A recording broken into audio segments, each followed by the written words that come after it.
रोटी खा के बैसल रहू अहाँ जे जे चाहे से हेतै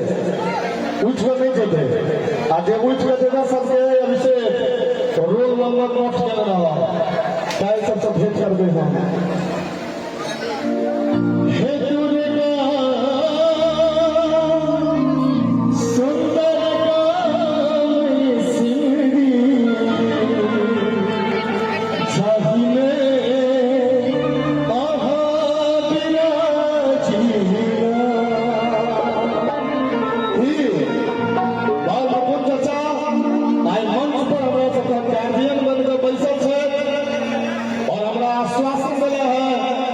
विकास तो दिल खोल के प्रोग्राम कर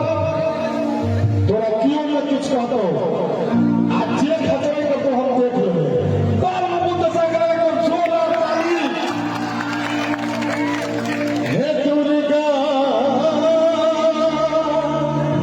सुंदर सिमरी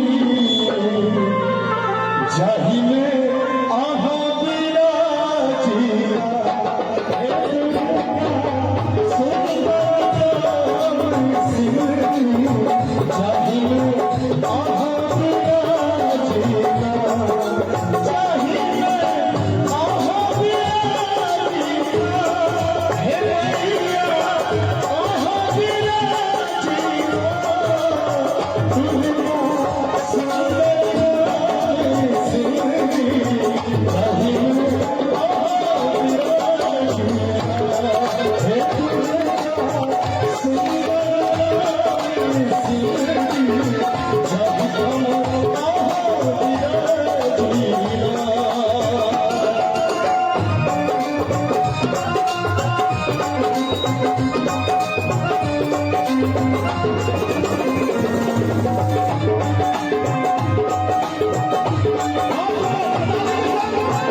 हमरा